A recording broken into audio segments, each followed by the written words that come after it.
Hey everybody, it's Angie and welcome to Hot and Flashy. In today's video I'm going to be doing my 3-year update on my usage of Retin-A. Now I started using Retin-A about 6 months after I started my YouTube channel. That was in February of 2013.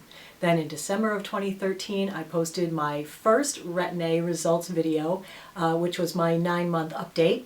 And then last year in January of 2015 I posted my 2-year Retin-A update. So now it's January of 2016 and I'm here to post my 3-year Retin-A update. So I started using Retin-A because I had just turned 50 and I was freaking out about the quality of my skin. I grew up sun tanning, sun burning, never using sunscreen until I was about 35. And then when I turned 50, it was a real moment for me when I would wake up every day. It was more than a moment, it was like an ongoing thing. When I would wake up every day and see the results of all the sun damage I had done on my skin. So I decided then that I was ready to start doing something about it. And so one of the things that Retin-A does is it helps your skin to generate more collagen deep in the dermis at the cellular level. So it's one of the only things that is proven to be able to do that. Through 30 years of clinical trials, it's been proven to be safe, it's been proven to be effective. It is particularly effective at treating sun-damaged skin, otherwise known as photoaging.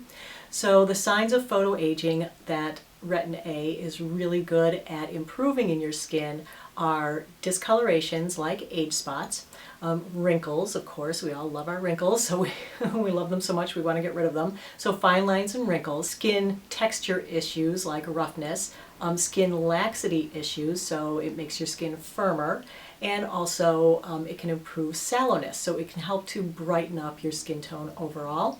So those are all the things that my skin was showing signs of, and what I have noticed is a progressive improvement in my skin as I continue to use the product. So just a little bit more background on my Retin-A journey before we get into the before and after pictures. When I started on Retin-A, I got a prescription from my general practitioner. I went in for my annual physical and I said I want to start using Retin-A for my wrinkles on my face, and I would like to start with the 0.05% cream. And I started using that. And as I said, I started using it super slow. So by the time I did my 9-month update, I don't think I was up to using it every night. Shortly after that, I did manage to get up to using it every single night. So that tube ran out. I happened to be in Mexico, and at the airport they have the little pharmacies, and I went in there and I bought 2 more tubes of the Mexican Retin-A. Of course, it's not prescription down in Mexico, so this is the real prescription drug. It's just not a prescription down there, so you can walk into any pharmacy in Mexico and some other places around the planet and pick this up. It was incredibly cheap. It was like $12. I used this for the entire next year, every single night. When I broke into my 2nd tube of this, I went to see my dermatologist. I was having my yearly skin check, which, by the way, if you worship the sun like I did, you should have your skin checked every year for skin cancers and other abnormalities. Just a little PSA there. So anyway, while I was in there, I said I would like to try the next strength up of Retin-A. I'm bumping up from this one to this one.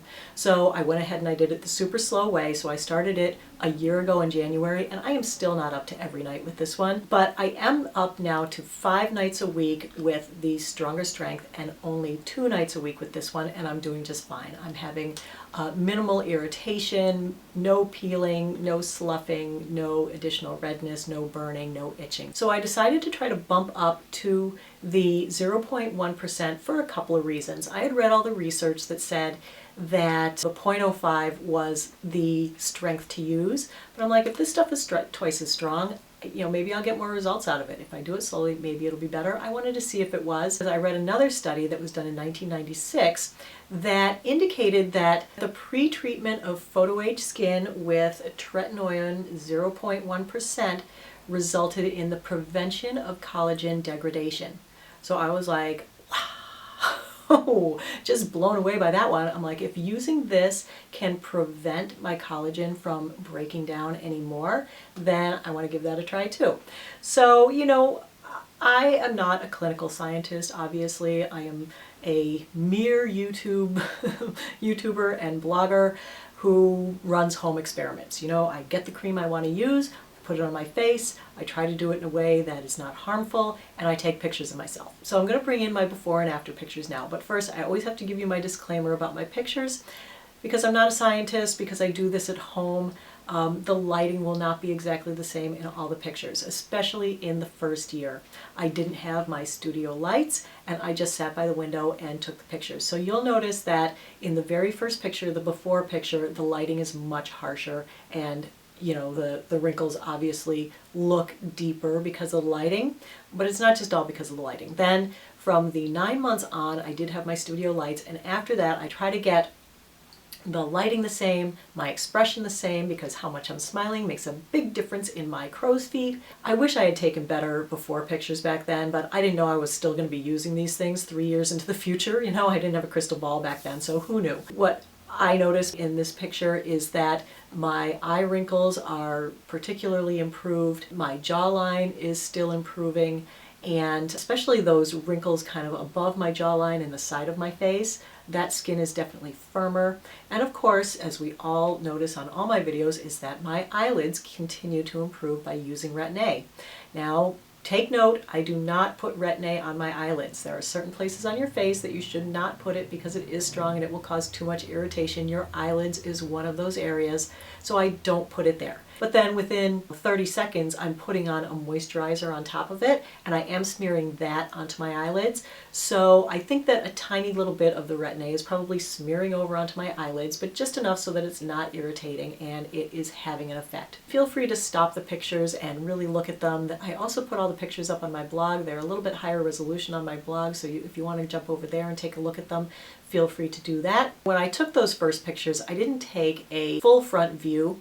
So at the 9-month mark, I took a full front view, and this is the one that I'm using in this one as the before. So this is comparing 9 months to 2 years to 3 years with a full face shot. And what I noticed most in this one is that now that I'm bumping up to the 0.1%, the discolorations are starting to fade more. I have always been really pleased with the effect the Retin-A has had on my skin's firmness, with what it does for my fine lines and wrinkles, especially around my eyes, and for my eyelid hooding.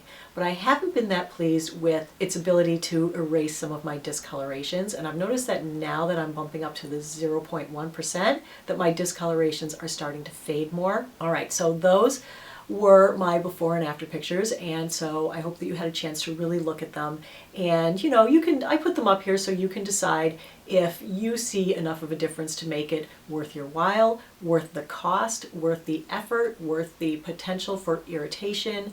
You know, I mean, it's a big commitment to do Retin-A. It's not an easy project to undertake, and really I think thinking of it as a project is really kind of where it's at, because you know, you have to, every night you have to go in and wash your face and take care of it.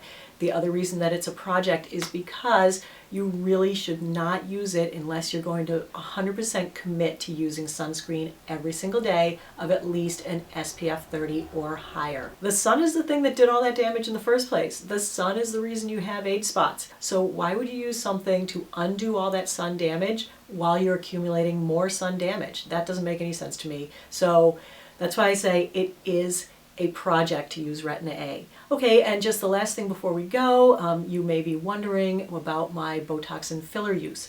I am normally a user of Botox and fillers. I am an equal opportunity wrinkle eraser. I don't go overboard on them, but I have used them in the past.